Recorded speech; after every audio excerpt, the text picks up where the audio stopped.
Another year around the sun as Creepy Joe turns 81. Today, President Biden turned 81 years old, and he celebrated with a fresh bottle of embalming fluid. I'm kidding. They actually sang happy birthday to him. And by the way, it's my birthday today, and they can actually sing birthday to me. I just want you to know it's difficult turning 60. Difficult.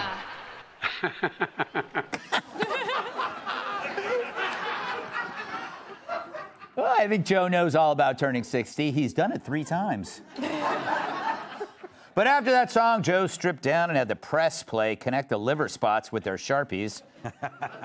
But Bloomberg News calls his age his biggest liability for 2024. You know, if you don't count Hunter, the open border, the bad economy, the war in Ukraine, the war in Israel, the botched Afghanistan withdrawal, the rising crime rate, payoffs from China, and, of course, the price of gas and eggs.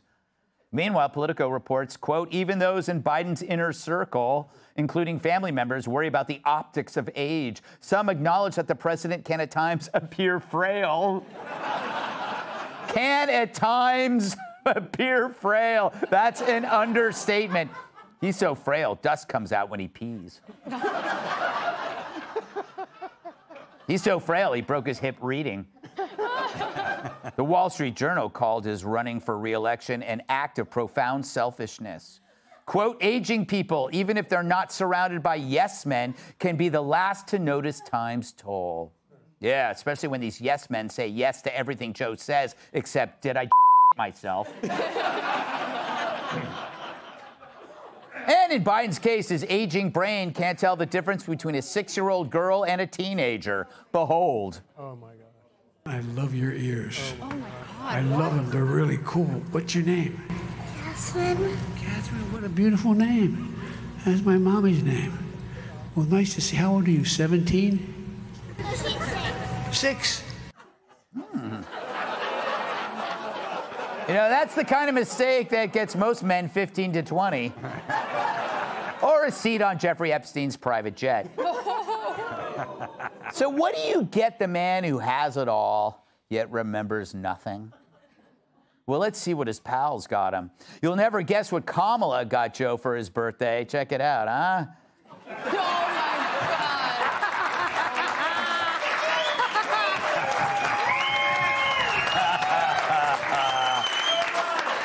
And for the 8th year in a row, here's what Hunter got him. His brother got him the usual money. The girls in the secretarial pool got him some new sniffing material. Dr. Jill got him a special card he's supposed to keep in his wallet. The crew of Air Force One got him this for the next time he tries to board. And finally, those cheapskate Taliban, all they got him was this card. You know, Emily, I think it's a bad thing for Republicans to focus on age because that gives them a free pass on everything else. I'm literally crying from his birthday presents right now. Okay, I don't ever want to bash anyone's age because may you live until 120. God bless you. Amen. I agree. It's our audience. Just you don't have to run for president, but yeah. You know what? It is his birthday, so I actually wrote a little letter for Biden that I'd like to share. Happy birthday, President. May you live until 120. May you have another year of single-handedly ruining the economy, creating a new term called Bidenflation, which I use every single day now, opening our borders, welcoming so many new friends and Hamas terrorists, and last but not least, for single-handedly sending billions to Iran to keep up the terror. Thank you so much, Mr. President. Happy birthday.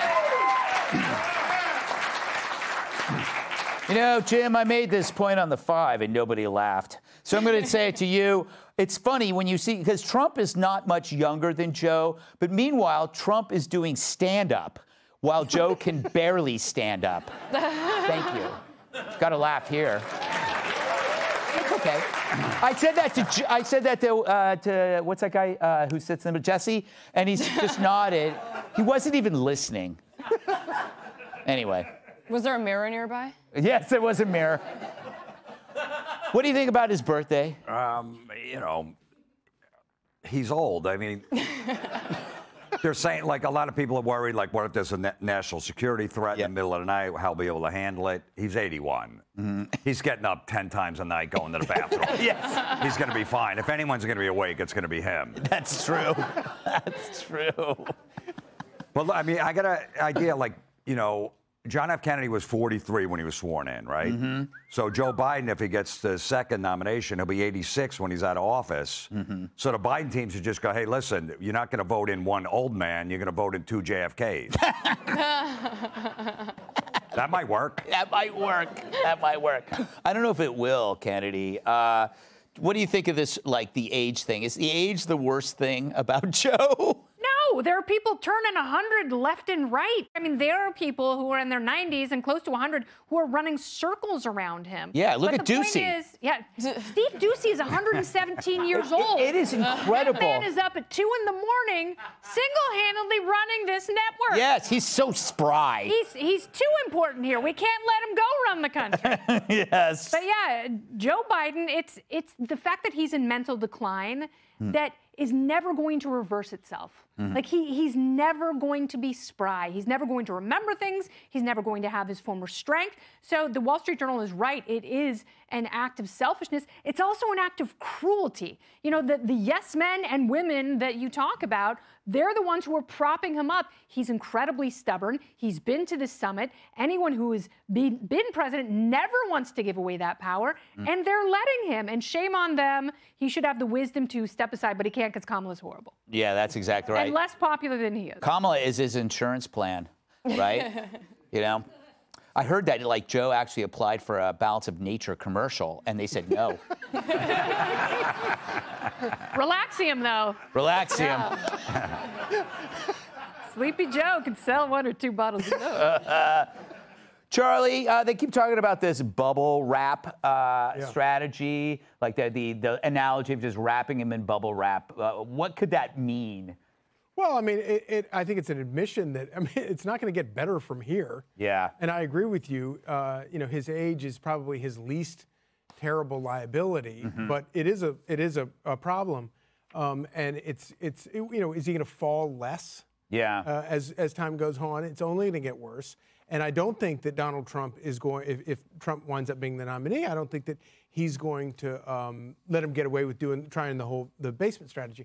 But, you know, carrying on with what Kennedy said, you know, it is absolutely selfish, but it's also 2 levels of selfishness. It's not just his own selfishness and his own self-regard, but it's also, he's like surrounded by family who are like still making money off of him. That's true. And they have to prop him up. And it's the cruelest thing I feel like we've ever seen in recent politics. Yeah, it's like having like an entertainer in your family who's really old. Yes! And so you just wheel him out and try for the fans, and then you just take the money. You take the money, like Liza Minnelli. Remember that was that at the Oscars when Lady Gaga wheeled her out? And it was really sad. Am I doing a show right now?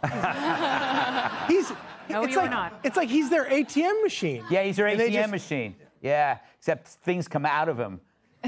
Wait, Greg, I didn't know. 3 different places. I didn't know when you meant bubble wrap analogy. I thought you literally meant physically wrapping it on him because he falls so much. And then I was like, oh, that actually would make sense. That's only when they move him. All right, up next, Gen Z wants a pass for sitting on their ass. Hey, Sean Hannity here. Hey, click here to subscribe to Fox News YouTube page and catch our hottest interviews and most compelling analysis. You will not get it anywhere else.